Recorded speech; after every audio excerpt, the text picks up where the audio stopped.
Hello दोस्तों, नमस्कार। मैं भी एक आप सभी का स्वागत करता हूं आपके अपने इस यूट्यूब परिवार में। तो साथियों, आज की सेशन में डिस्कस करेंगे आरआरबी ग्रुप डी एग्जाम 2025 के लिए दमदार प्रश्न, जिसमें टोटल 80 क्वेश्चनों का आप सभी का टेस्ट होने जा रहा है। यदि आप रेलवे ग्रुप डी 2025 की तैयारी में लग चुके हैं तो ये 80 प्रश्न को देखना है और अपनी तैयारी को चेक करना है। तो साथ ही 80 क्वेश्चन 80 नंबर का होगा।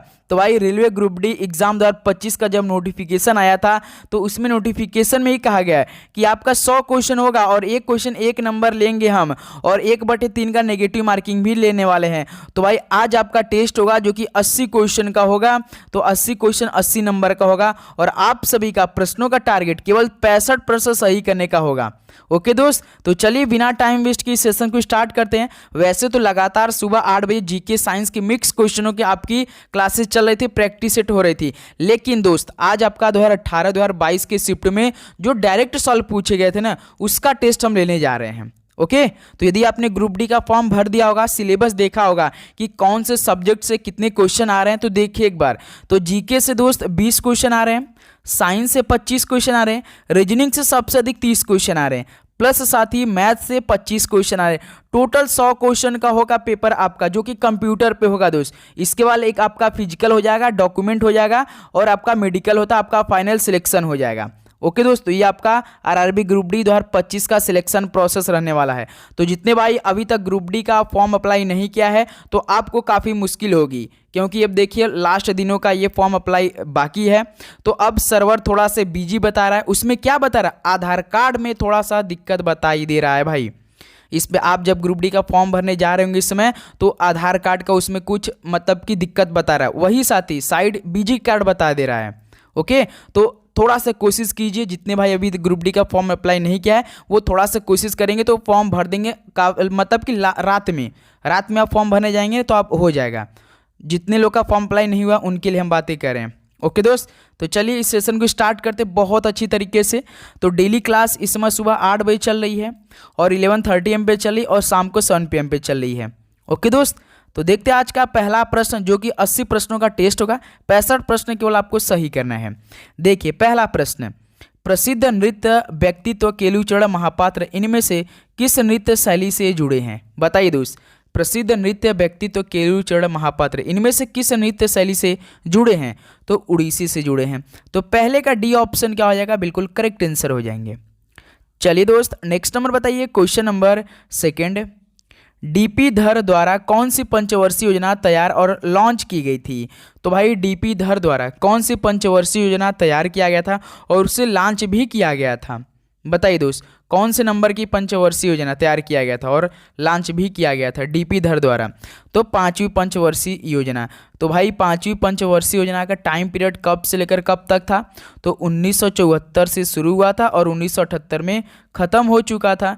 जब साथी चौथा पंचवर्षीय योजना स्टार्ट हुआ था 1969 से 74। तो जस्ट इसी के बाद आपका 5वां पंचवर्षीय योजना भी स्टार्ट हो गया था। पहला दोस्त 1951 में स्टार्ट हुआ था, जो कि 56 में ख़त्म हुआ। दूसरा 56 से 61 तक चला था। तीसरा 61 से लेकर 66 के बीच में चला था। चौथा 69 से 74 चला था और 5वां 74 से 78 के बीच चला था। ये साथी आप पांचों याद करेंगे, आपके पेपर में यहाँ से एक प्रश्न देखने को मिलेगा। ओके, चलिए दोस्त, नेक्स्ट नंबर बताइए। क्वेश्चन नंबर 3, भारत के उपराष्ट्रपति को पद की शपथ कौन दिलाता है? भारत के उपराष्ट्रपति को पद की शपथ कौन दिलाता है? भारत का प्रधानमंत्री, लोकसभा अध्यक्ष, या भारत का राष्ट्रपति, या भारत का मुख्य न्यायाधीश? तो भारत के उपराष्ट्रपति को पद की शपथ कौन दिलाता है? तो सर जी, भारत का राष्ट्रपति दिलाता है। ऑप्शन सी क्या हो जाएंगे? बिल्कुल करेक्ट आंसर हो जाएंगे। चलिए दोस्त, नेक्स्ट नंबर बताइए। क्वेश्चन नंबर 4 क्या दे रखा है? ध्यान देंगे सभी दोस्त। निम्नलिखित में से कौन सबसे प्रसिद्ध शक शासक था जिसने काठियावाड़ में सुदर्शन झील का जीर्णोद्धार करवाया था? बताइए दोस्त, कौन सबसे प्रसिद्ध शक शासक था जिसने काठियावाड़ में सुदर्शन झील का जीर्णोद्धार करवाया था? तो भाई, रुद्रदमन प्रथम ने करवाया था। ये ऑप्शन क्या हो जाएंगे? बिल्कुल करेक्ट आंसर हो जाएंगे। ओके, चलिए अगला सवाल बताइए। क्वेश्चन नंबर 5, निम्नलिखित में से कौन से राज्य गरीब कल्याण रोजगार अभियान का हिस्सा है? तो इनमें से कौन से राज्य गरीब कल्याण रोजगार अभियान का हिस्सा है? बताइए दोस्त, कौन से ऐसे राज्य हैं जो कि गरीब कल्याण रोजगार अभियान का हिस्सा में आते हैं? तो एक बिहार आता है और एमपी आता है दोस्त, बिहार और मध्य प्रदेश आता है। तो बी ऑप्शन क्या हो जाएगा, बिल्कुल राइट आंसर हो जाएंगे। चलिए दोस्त अगला सवाल बताइए, क्वेश्चन नंबर 6। तो आप सभी का टेस्ट चल रहा है भाई, तो सबसे पहले आपको जवाब करना है, आपको कौन से ऑप्शन सही लग रहा है, ठीक लग रहा है आपके हिसाब से, जो इसमें आप तैयारी कर रहे हैं। ओके दोस्तों, अपने हिसाब से आंसर करने का प्रयास करेंगे, जो ना है आपको कोई टेंशन लेने की जरूरत नहीं, आप इसे याद कर लेंगे दोस्त। ओके, क्वेश्चन नंबर 6 देखिए, निम्नलिखित में से किस भारतीय राज्य में मकर संक्रांति को माघ साजी के नाम से मनाया जाता है? तो किस भारतीय राज्य में मकर संक्रांति को माघ साजी के नाम से मनाया जाता है? तो भाई हिमाचल प्रदेश में। ऑप्शन भी क्या हो जाएगा, बिल्कुल करेक्ट आंसर हो जाएंगे। ओके, चलिए अगला सवाल देखते हैं दोस्त, क्वेश्चन नंबर 7। मौर्य काल की पुस्तक अर्थशास्त्र किसने लिखी? तो भाई मौर्य काल की पुस्तक अर्थशास्त्र किसने लिखी थी? तो विष्णुगुप्त ने लिखी थी। तो बी ऑप्शन क्या हो जाएगा, बिल्कुल करेक्ट आंसर हो जाएंगे। चलिए दोस्त अगला सवाल बताइए, क्वेश्चन नंबर 8 क्या दे रखा है आपका, एक फुटबॉल मैच कितने मिनट की 2 समान अवधि तक चलता है? एक फुटबॉल मैच 2 समान अवधि तक चलता है, जो कि दोस्त कितने मिनट चलता है बताइए, फटाफट आप सभी का आंसर आना चाहिए। बहुत अच्छा आप सभी का जवाब आ रहा है, तो भाई 45 मिनट की। डी ऑप्शन क्या हो जाएगा, बिल्कुल करेक्ट आंसर हो जाएंगे। ओके, चलिए अगला सवाल बताइए दोस्त, क्वेश्चन नंबर 9। इंडिया हाउस एक क्रांतिकारी संगठन भारतीय राष्ट्रवाद के प्रसार के लिए श्यामजी कृष्ण वर्मा द्वारा कहाँ पे स्थापित किया गया था? बताइए, इंडिया हाउस एक क्रांतिकारी संगठन था जो कि भारतीय राष्ट्रवाद के प्रसार के लिए श्यामजी कृष्ण वर्मा जी द्वारा यह स्थापित किया गया था, जो कि दोस्त लंदन में किया गया था। बी ऑप्शन क्या हो जाएगा, बिल्कुल करेक्ट आंसर हो जाएंगे। चलिए अगला सवाल बताइए, क्वेश्चन नंबर 10। निम्नलिखित में से किसने महात्मा गांधी के साथ पूना समझौते पर हस्ताक्षर किया था? भाई महात्मा गांधी के साथ पूना समझौते पर हस्ताक्षर कौन किया था? अली ब्रदर्स, चित्तरंजन दास, ज्योतिबा फुले या भीमराव अंबेडकर साहब जी? तो सर जी भीमराव अंबेडकर जी ने किया था। तो यहाँ से डी ऑप्शन क्या बने आपके, बिल्कुल करेक्ट आंसर हो जाएंगे। तो उम्मीद करूँगा दोस्त आपको हर एक प्रश्न काफ़ी अच्छी तरीके से समझ में आ रहे होंगे। तो भाई आप लोग चैनल पर नए तो सब्सक्राइब करके नोटिफिकेशन जरूर ऑन करेंगे। आपको टारगेट हमारा मालूम होगा कि 2018-2022 के एक शिफ्ट का हमें, जब तक आपका ग्रुप डी का फॉर्म चलने वाला है वहाँ तक साथ ही पूरा शिफ्ट का हमें ख़त्म करना है। उसका साथ में मिलकर कम से कम 10 से 15 हज़ार भाइयों को इस सीरीज में जोड़ना है। एक साथ ही हम लोग काफ़ी अच्छी तरीके से एक सब्जेक्ट को देखने वाला, चाहे आपका जीके हो, चाहे मैथ हो, साइंस हो, चाहे आपका करंट अफेयर हो, चाहे रीजनिंग हो, साथी एक टॉपिक को देखने वाले से तो आप लोग नोटिफिकेशन जरूर ऑन करेंगे। ओके, क्वेश्चन नंबर 11 देखिए, निम्नलिखित में से किसे पुरुष T20 विश्व कप 2024 का एम्बेसडर नियुक्त किया गया था? मोस्ट इंपॉर्टेंट सवाल भाई, ये करंट अफेयर के सवाल में से आएंगे आपके पेपर में। तो किसे पुरुष T20 विश्व कप 2024 का एम्बेसडर नियुक्त किया गया था? यदि आपने साथी T20 का वर्ल्ड कप देखा होगा, शुरुआती में कौन ट्रॉफी इधर से उधर लेके जा रहा था? तो जिस दिन साथी फाइनल मैच था तो युवराज सिंह ले जा रहे थे, तो युवराज सिंह को ब्रांड एम्बेसडर सेलेक्ट किया गया था दोस्त। ऑप्शन ही क्या हो जाएगा, बिल्कुल करेक्ट आंसर हो जाएंगे। ओके, चलिए नेक्स्ट अगला सवाल बताइए दोस्त, क्वेश्चन नंबर आपका 12 देखिए क्या दिया है। स्थानीय स्तर पर लोगों की राजनीतिक शिक्षा के लिए स्थानीय स्वशासन का प्रस्ताव किसने लाया था? बताइए, स्थानीय स्तर पर लोगों की राजनीतिक शिक्षा के लिए स्थानीय स्वशासन का प्रस्ताव किसने लाया था? तो लॉर्ड रिपन ने लाया था। यहाँ से ए ऑप्शन क्या हो जाएगा, बिल्कुल करेक्ट आंसर हो जाएंगे। चलिए दोस्त अगला सवाल बताइए, क्वेश्चन नंबर 13। ध्यान देंगे आप लोग, दिल्ली सल्तनत में दाग और हुलिया और सैनिकों को नगद भुगतान की व्यवस्था किसने शुरू की थी? बताइए, दिल्ली सल्तनत में दाग और हुलिया और सैनिकों को नगद भुगतान की व्यवस्था किसने स्टार्ट की थी? तो अलाउद्दीन खिलजी ने किया था। ये ऑप्शन क्या हो जाएगा आपका, बिल्कुल राइट आंसर हो जाएंगे। चलिए अगला सवाल बताइए दोस्त, क्वेश्चन नंबर 14। आनेर, पंजारा और वागुर किस नदी की सहायक नदियां हैं? तो साथी आनेर, पंजारा और वागुर ये किस नदी की सहायक नदियां हैं?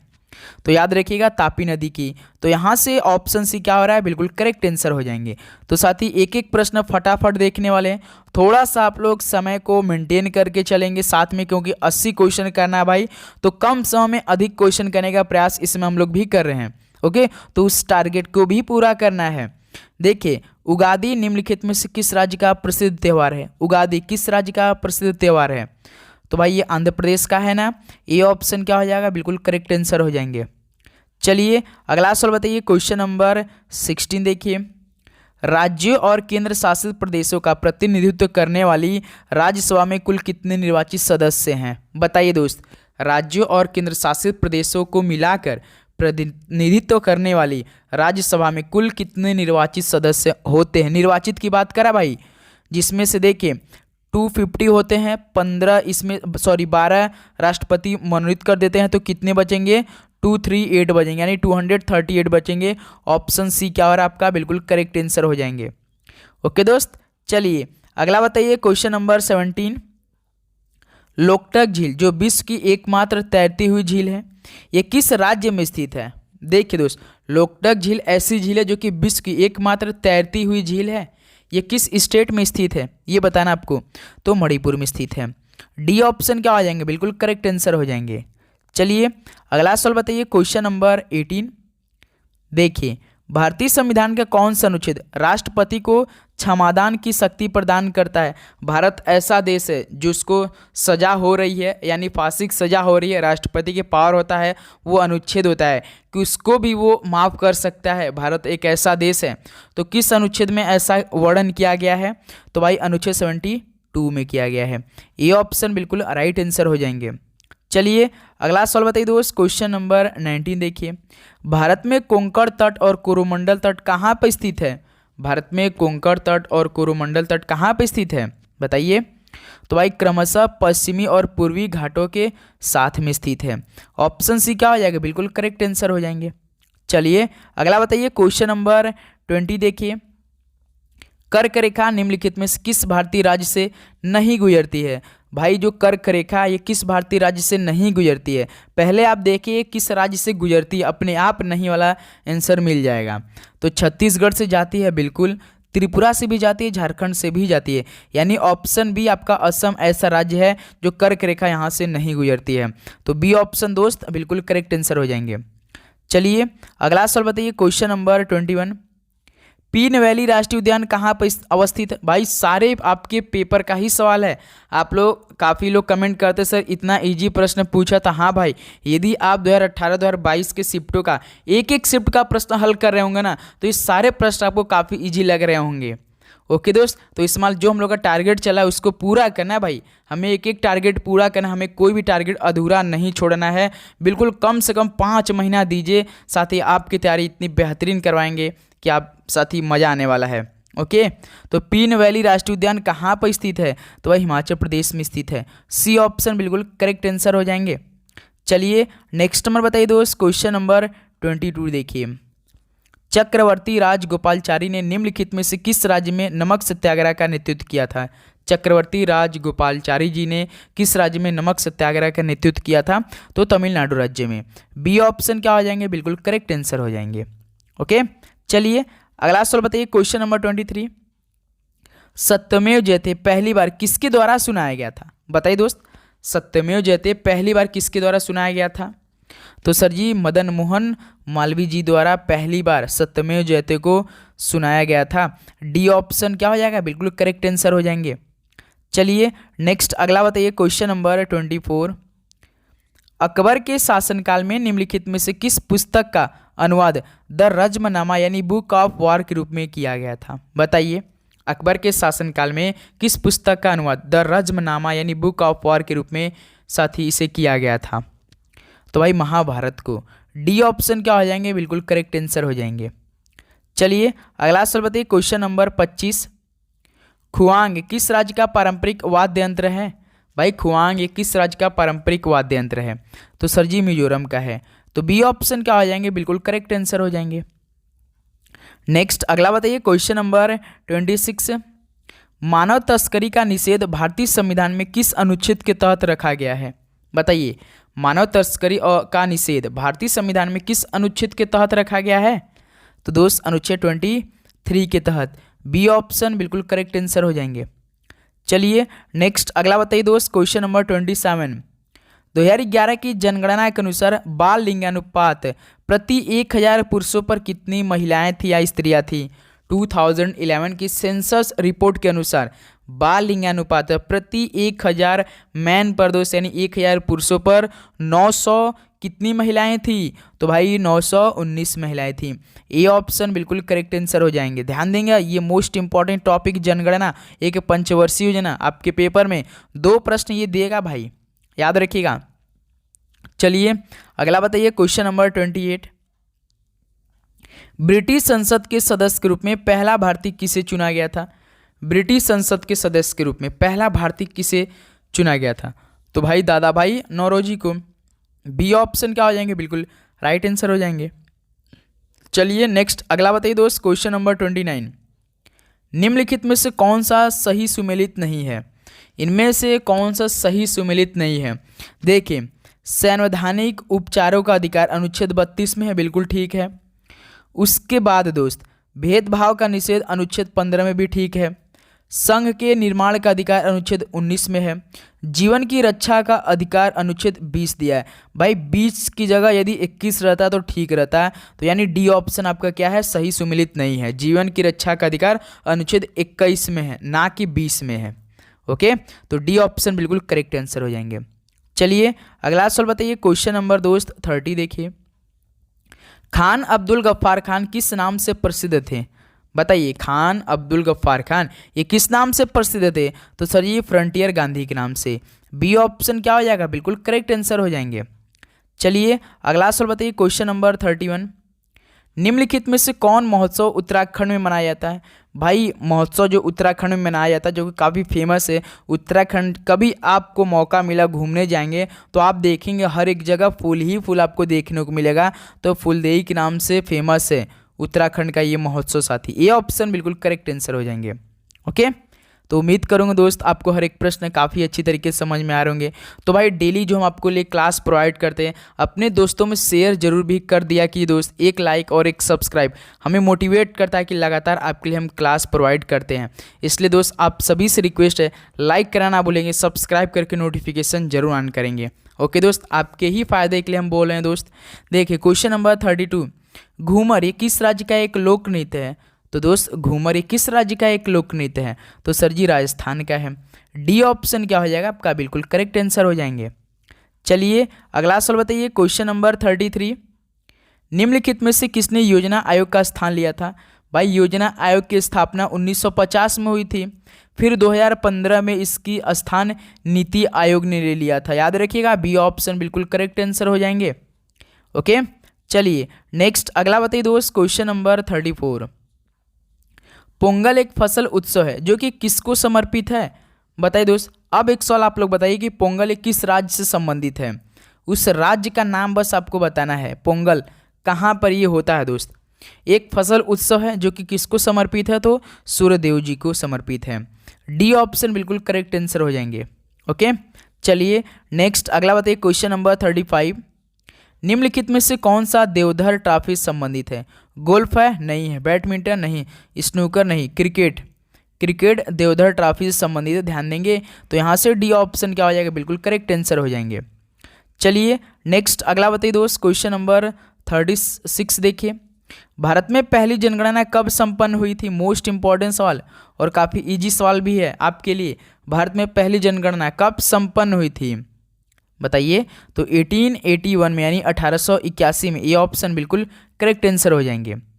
चलिए अगला सवाल बताइए दोस्त, क्वेश्चन नंबर 37।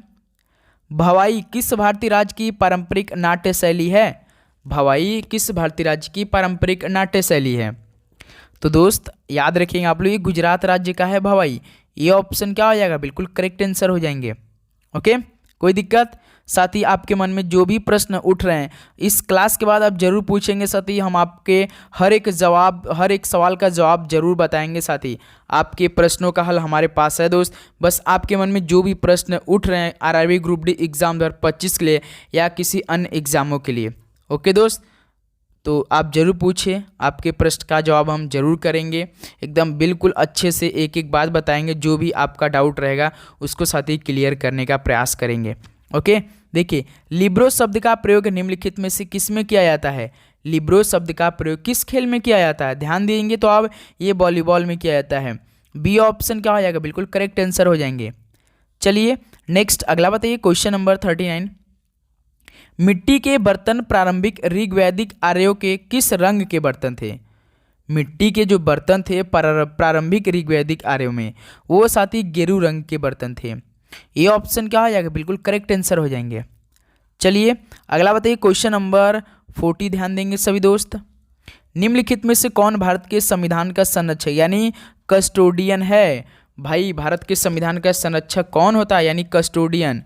बताइए भारत का कौन होता है? सर्वोच्च न्यायालय होता है दोस्त। डी ऑप्शन क्या बनेंगे, बिल्कुल करेक्ट आंसर हो जाएंगे। चलिए नेक्स्ट नंबर बताइए क्वेश्चन नंबर 41। अक्टूबर 1959 में पंचायती राज भारत में सर्वप्रथम आरंभ किया गया। तो भाई किस राज्य में स्टार्ट किया गया था अक्टूबर 1959 में पंचायती राज? बताएंगे दोस्त। बिल्कुल सर जी, राजस्थान में स्टार्ट किया गया था। ये ऑप्शन क्या हो जाएगा, बिल्कुल करेक्ट आंसर हो जाएंगे। चलिए अगला सवाल बताइए दोस्त क्वेश्चन नंबर 42। वाल्मीकि राष्ट्रीय उद्यान कहाँ पर स्थित है? बताइए किस राज्य में वाल्मीकि राष्ट्रीय उद्यान स्थित है? फटाफट बताएंगे दोस्त। मध्य प्रदेश, अरुणाचल प्रदेश, बिहार या उत्तराखंड? तो सर जी बिहार में स्थित है। सी ऑप्शन क्या हो जाएगा, बिल्कुल करेक्ट आंसर हो जाएंगे। चलिए अगला सवाल बताइए दोस्त क्वेश्चन नंबर 43। हिमालय का निम्नलिखित में से कौन सा भाग काली और तीस्ता नदियों के बीच स्थित है? बताइए हिमालय का कौन सा भाग काली और तीस्ता नदियों के बीच स्थित है? तो दोस्त नेपाल हिमालय स्थित है ना। तो ये ऑप्शन क्या हो जाएगा, बिल्कुल करेक्ट आंसर हो जाएंगे। तो भाई 1/3 का नेगेटिव मार्किंग से बचना है। तो जैसा कि आरआरबी ग्रुप डी 2025 की नई भर्ती चल रही है जो कि 32,438 पदों पे इसमें भर्ती चल रही है भाई। तो इस इतने वैकेंसी आप मत देखिए, ये आप देखेंगे 1 से 1.5 महीने बाद देखेंगे ना, ये 60,000 प्लस वैकेंसी होगी। प्लस इसमें तैयारी करने वाले की इसमें थोड़ा सा कम पोजीशन दिखाई दे रहा है। काफ़ी कुछ स्टूडेंट अभी जीडी के एग्ज़ाम में फंसे हुए हैं और कुछ आरपीएफ में फंसे हुए हैं जो कि एग्ज़ाम शुरू हुई 2 मार्च से। तो उनके लिए तो अभी क्लास चल रही है भाई। 2 मार्च से जिनका भी आरपीएफ का एग्ज़ाम है, ध्यान देंगे दोस्त, डेली 11:30 AM पे हम क्लास प्रोवाइड कर रहे हैं। बिल्कुल एग्ज़ाम ओरिएंटेशन सवाल पूछ जो साथी आपके पेपर में आएगा वो प्रश्न करवा रहे हैं। प्लस आज जो आपकी साथी क्लास होगी वो बिल्कुल आपके 2018 से लेकर 2024 के जितने भी रेलवे एग्जाम में जो जीके जीएस के साइंस पूछेगा डायरेक्ट आपके पेपर में आने वाले सवाल होने वाला है। तो आज से आपका एक भी क्लास मिस नहीं होना चाहिए 11:30 AM पे जो आरपीएफ एग्जाम 2025 देने वाला है 2 मार्च से 20 मार्च के बीच में। ओके दोस्त, तो नोटिफिकेशन ऑन करेंगे तो आपके पास नोटिफिकेशन चला जाएगा, आप उसे देख लें। कम समय अधिक क्वेश्चन करने का प्रयास करेंगे। आज तो भाई टॉपिक वाइज स्टार्ट कर रहे हैं। लास्ट में जो क्वेश्चन आएंगे आपके लिए ना 11:30 AM वाली क्लास में वो टॉपिक वाइज मिलने वाले हैं। शुरुआत में तो बिल्कुल दमदार होगा, बीच में साथ ही आपका कुछ जो बेसिक सवाल बार बार पूछते हैं वो सवाल होगा, लास्ट में टॉपिक वाइज। इससे कॉम्बिनेशन बनेगा ना और भी तैयारी हमारी अच्छी होगी। देखिए निम्नलिखित में से कौन सा तत्ववाद्य यंत्र नहीं है? तत्ववाद्य यंत्र इनमें से कौन सा नहीं है? भाई देखिए गिटार है तत्ववाद्य यंत्र, सितार है, वायलिन, तुरही एक भाई जिससे हम लोग पहले बोलते थे पुपली, यानी जो हवा से वायु वाद्य यंत्र बोलते हैं। ओके दोस्त, तुरही क्या है? वायु वाद्य यंत्र है। डी ऑप्शन बिल्कुल करेक्ट आंसर हो जाएंगे। जो शादी में देखेंगे जो बजाने वाले आते हैं ना उससे तुरही बोलते हैं। नेक्स्ट देखिए निम्नलिखित में से कौन सी सिंधु की सहायक नदी है? सिंधु की सहायक नदी कौन सी है? तो जस्कर है। ऑप्शन ए क्या हो जाएगा? बिल्कुल करेक्ट आंसर हो जाएंगे। चलिए अगला सवाल बताइए दोस्त क्वेश्चन नंबर 46। निम्नलिखित में से कौन सी अंतर्राष्ट्रीय सीमा सबसे लंबी है? भारत बांग्लादेश। भारत में हमारा भाई भारत बांग्लादेश है 4096.1 किलोमीटर है। सबसे कम बता सकते हैं आप लोग किसकी है? 106 किलोमीटर है सबसे कम। तो किस देश के बीच है भाई? भारत का तो है लेकिन किस देश के साथ है बताइए? सबसे कम अंतर्राष्ट्रीय सीमा। चलिए नेक्स्ट अगला बताइए दोस्त क्वेश्चन नंबर 47। सेंट पीटर्सबर्ग को व्लादिवोस्तोक से जोड़ने वाली रेलवे प्रणाली कौन सी है? भाई बताइए सेंट पीटर्सबर्ग को व्लादिवोस्तोक से जोड़ने वाली रेलवे प्रणाली, ये भाई ट्रांस साइबेरियन रेलवे हैं। डी ऑप्शन बिल्कुल करेक्ट आंसर हो जाएंगे। ओके चलिए नेक्स्ट अगला बताइए दोस्त क्वेश्चन नंबर 48। पाल वंश का पहला शासक कौन थे? बताइए पाल वंश के पहले शासक। ये सवाल तो आप लोग बता सकते हैं। क्या होगा आप सभी का इस सवाल का राइट आंसर? पाल वंश का पहला शासक तो गोपाल था ना। सी ऑप्शन बिल्कुल करेक्ट आंसर हो जाएंगे। चलिए दोस्त अगला सवाल बताइए क्वेश्चन नंबर 49। बुद्ध ने अपना प्रथम उपदेश कहाँ पर दिया था? काफ़ी इजी सवाल सर जी, लेकिन इंपॉर्टेंट सवाल है। बुद्ध ने अपना प्रथम उपदेश सर जी दिया था सारनाथ में। बी ऑप्शन बिल्कुल करेक्ट आंसर हो जाएंगे। इसमें 5 शिष्यों को दिया था, जब वो 5 शिष्यों को दे रहे थे तो इसका एक नाम भी पड़ा, क्या, धर्म चक्र प्रवर्तन। याद रखेंगे, उत्तर प्रदेश के में एक जिला पड़ता है, वाराणसी में स्थित है सारनाथ, याद रखेंगे। चलिए नेक्स्ट अगला बताइए दोस्त, क्वेश्चन नंबर 50। करनाल 1739 की लड़ाई फारसी राजा नादिर शाह ने किसकी सेना को हराकर जीती थी? करनाल की लड़ाई 1739 में हुई थी। इसमें फारसी राजा नादिर शाह ने मुगल सम्राट मोहम्मद शाह की सेना को हराकर जीती थी। मुगल सम्राट के सेना को भी मोहम्मद शाह की सेना को हराकर जीती थी। ये ऑप्शन बिल्कुल करेक्ट आंसर हो जाएंगे। चलिए दोस्त अगला सवाल बताइए, क्वेश्चन नंबर 51। पंडित शिव कुमार शर्मा किसके वादक हैं? बताइए, पंडित शिव कुमार शर्मा किसके वादक हैं? तो सर जी संतूर के हैं, काफ़ी फेमस है ये। बी ऑप्शन बिल्कुल करेक्ट आंसर हो जाएंगे। चलिए दोस्त अगला सवाल बताइए, क्वेश्चन नंबर 52। किस स्वतंत्रता सेनानी को grand old man of India के नाम से भी जाना जाता है? किस स्वतंत्रता सेनानी को grand old man of India के नाम से भी आप लोग जानते हैं? चक्रवर्ती राजगोपालचारी जी को, डॉक्टर जाकिर हुसैन, या दादा भाई नौरोजी, या महात्मा गांधी? तो भाई दादा भाई नौरोजी, यानी ऑप्शन सी बिल्कुल करेक्ट आंसर हो जाएंगे। चलिए दोस्त अगला सवाल बताइए, क्वेश्चन नंबर 53। भारत सरकार ने व्यापक परिवार नियोजन कार्यक्रम की शुरुआत किस वर्ष में की गई थी?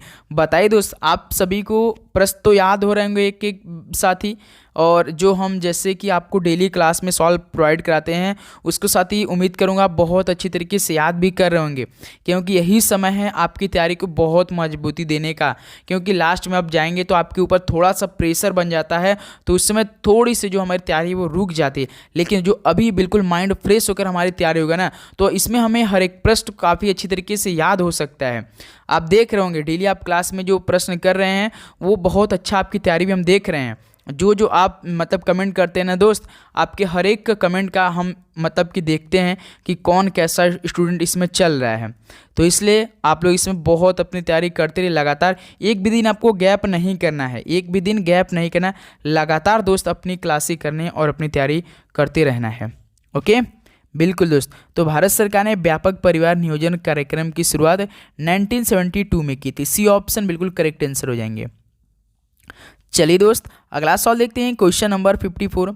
खेल के दौरान एक बैडमिंटन खिलाड़ी को दिया गया ब्लैक कार्ड क्या इंगित करता है? तो खेल के दौरान एक बैडमिंटन खिलाड़ी को दिया गया जो ब्लैक कार्ड इंगित करता है वो दोस्त अयोग्यता करता है। डी ऑप्शन बिल्कुल करेक्ट आंसर हो जाएंगे। चलिए नेक्स्ट अगला बताइए, क्वेश्चन नंबर 55। सरोजनी नायडू कहाँ में इनको भारतीय राष्ट्रीय कांग्रेस की पहली भारतीय महिला अध्यक्ष चुनी गई थी? तो सरोजनी नायडू जी के भाई कानपुर वाले में किया गया था इन्हें। ऑप्शन ए बिल्कुल करेक्ट आंसर हो जाएंगे। चलिए दोस्त अगला सवाल बताइए, क्वेश्चन नंबर 56 देखिए। आम्रवर्षा ये किस राज्य में सामान्य है? बताइए आम्रवर्षा किस राज्य में सामान्य है? तो दोस्त केरल राज्य में। ऑप्शन भी क्या हो जाएगा? बिल्कुल करेक्ट आंसर हो जाएंगे। ओके चलिए नेक्स्ट अगला बताइए दोस्त, क्वेश्चन नंबर 57। सुनंदा नायर निम्नलिखित में से किस नृत्य शैली के प्रदर्शन के लिए प्रसिद्ध हैं? सुनंदा नायर किस नृत्य शैली के प्रदर्शन के लिए काफ़ी फेमस हैं? तो भाई मोहिनी अट्टम के लिए। डी ऑप्शन बिल्कुल करेक्ट आंसर हो जाएंगे। चलिए नेक्स्ट अगला बताइए दोस्त, क्वेश्चन नंबर 58। भारत के संदर्भ में उष्णकटिबंधीय चक्रवात ये कहाँ पर उत्पन्न होते हैं? बताइए भारत के संदर्भ में बताना है। उष्णकटिबंधीय चक्रवात किस राज्य में या कहाँ पर ये उत्पन्न होते हैं? तो दोस्त याद रखिएगा बंगाल की खाड़ी पर उत्पन्न होते हैं। सी ऑप्शन क्या हो जाएंगे? बिल्कुल करेक्ट आंसर हो जाएंगे। चलिए नेक्स्ट अगला बताइए दोस्त, क्वेश्चन नंबर 59। 2011 की जनगणना के अनुसार निम्नलिखित में से किस केंद्र शासित प्रदेश राज्य का घनत्व वर्ग किलोमीटर सर्वाधिक है? यानी दोस्त 2011 की जनगणना के अनुसार उस केंद्र शासित प्रदेश या राज्य का घनत्व आपको बताना है जिसकी वर्ग किलोमीटर में सर्वाधिक है। यानी देखिए पौंडीचेरी, चंडीगढ़ दिया है, उत्तर प्रदेश, बिहार, ये 4 स्टेट हैं जो कि सबसे अधिक भाई चंडीगढ़ का था। ऑप्शन भी क्या हो जाएगा? बिल्कुल करेक्ट आंसर हो जाएगा चंडीगढ़। नेक्स्ट अगला बताइए, क्वेश्चन नंबर दोस्त 60 देखिए। पंचायती राज संस्थाओं के चुनाव ये किसके द्वारा आयोजित किए जाते हैं? यानी कौन से आयोग द्वारा आयोजित किया जाता है पंचायती राज संस्थाओं के चुनाव? बताइए। तो सर जी राज्य चुनाव आयोग द्वारा। ऑप्शन से बिल्कुल करेक्ट आंसर हो जाएंगे।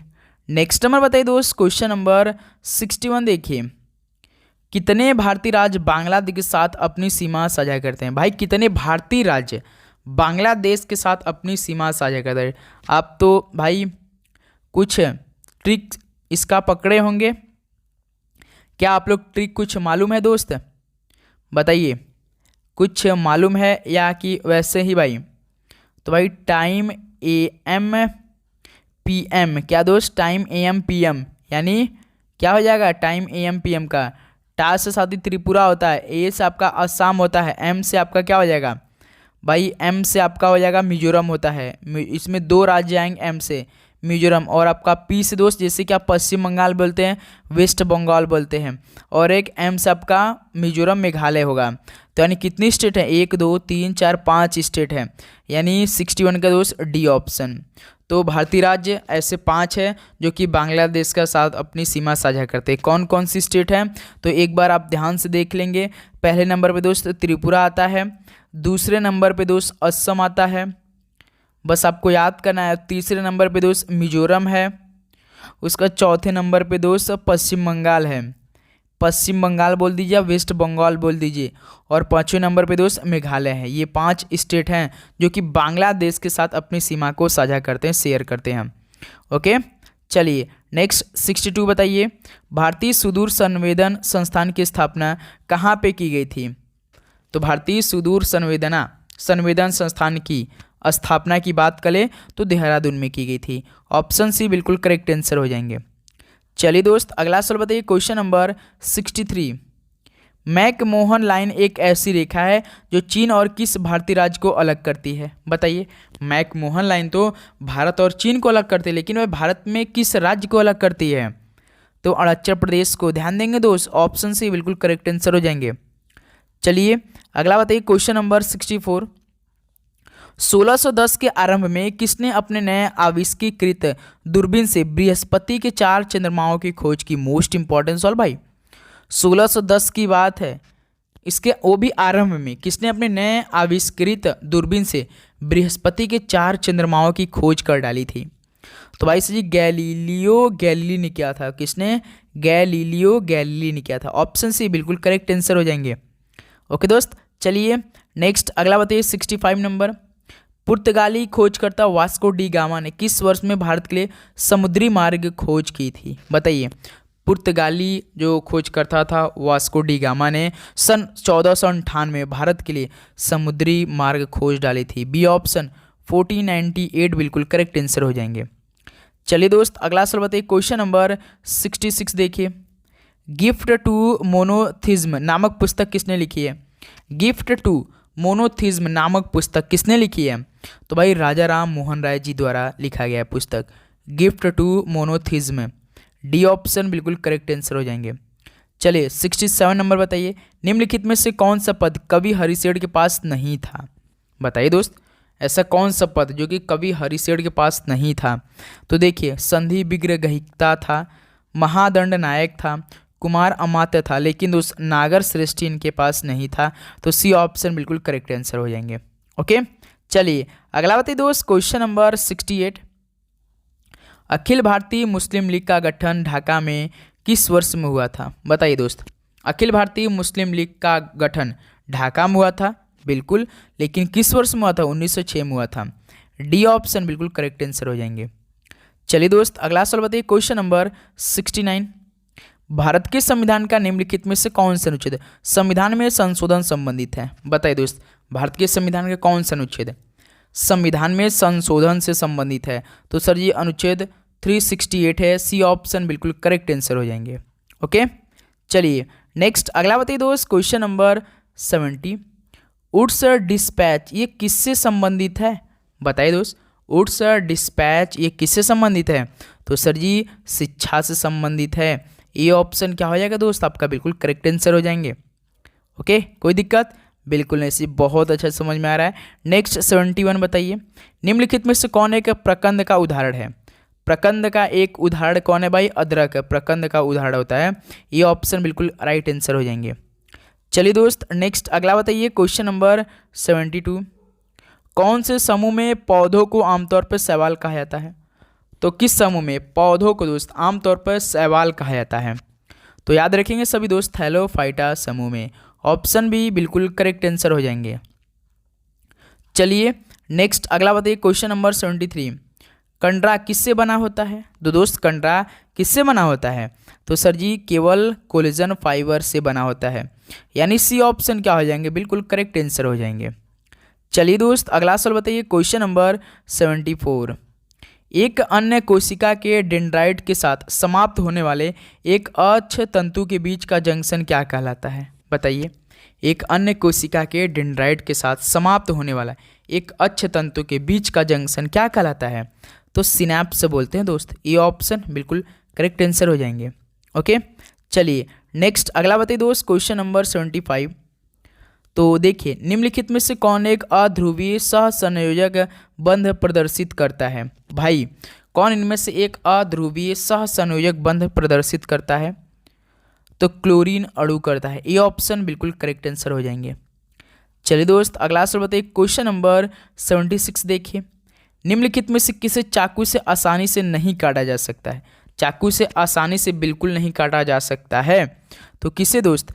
बताइए, कैल्शियम आप काट सकते हैं, पोटेशियम को भी काट सकते हैं, सोडियम को, लेकिन दोस्त मैग्नीशियम को आप नहीं काट सकते आसानी से।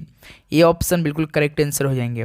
चलिए नेक्स्ट अगला बताइए, 77 नंबर, CE58 तत्वों के किस ब्लॉक का ये सदस्य है? CE58 ये तत्व किस ब्लॉक के सदस्य हैं भाई? बताइए। तो याद रखिए F ब्लॉक के हैं। डी ऑप्शन बिल्कुल करेक्ट आंसर हो जाएंगे। ओके, चलिए दोस्त अगला बताइए, क्वेश्चन नंबर 78, गैल्वेनीकरण की प्रक्रिया में किस धातु को लोहे पर लेपित किया जाता है? बताइए, गैल्वेनीकरण की प्रक्रिया में किस धातु के लोहे पर लेपित किया जाता है? तो भाई जस्ता को। याद रखिएगा डी ऑप्शन बिल्कुल करेक्ट आंसर हो जाएंगे। ओके, चलिए नेक्स्ट नंबर बताइए, 79 नंबर, किसने अपने आवर्त सारणी में अंतराल के आधार पर कुछ भी अभी तक नहीं खोजे गए तत्वों की भविष्यवाणी की है? बताइए दोस्त, किसने अपने आवर्त सारणी में अंतराल के आधार पर कुछ भी अभी तक नहीं खोजे गए तत्वों की भविष्यवाणी की है? तो मेंडलीफ ने किया है। ये ऑप्शन क्या हो जाएगा दोस्त? बिल्कुल करेक्ट आंसर हो जाएंगे।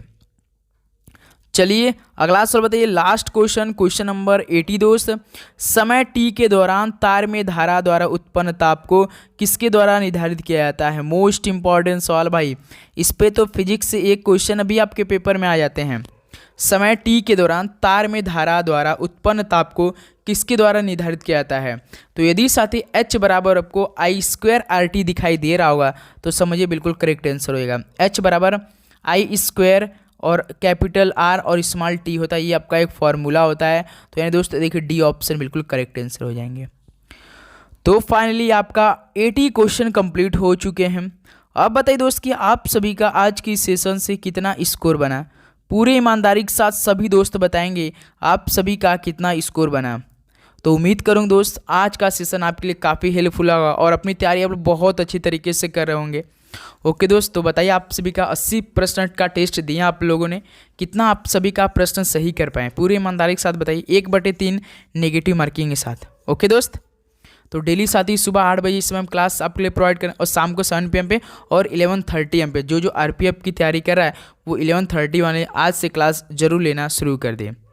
ओके दोस्त, तो चलिए दोस्त इस सेशन को यहीं पर समाप्त करते हैं। आप लोग चैनल पे नए हैं, सब्सक्राइब करके नोटिफिकेशन नहीं ऑन किया है तो भाई कर दीजिए। आप ही लोग के लिए लगातार क्लास हम प्रोवाइड कर रहे हैं। आप लोग अपनी तैयारी बहुत अच्छे से इसमें करें और आप लोग जुड़िए और अपने दोस्तों में भी शेयर कीजिए। ओके दोस्त, तो चलिए मिलते हैं नेक्स्ट सेशन में। सभी को जय हिंद, वंदे मातरम, पढ़ाई करते रहिए। ऑल द वेरी बेस्ट, धन्यवाद।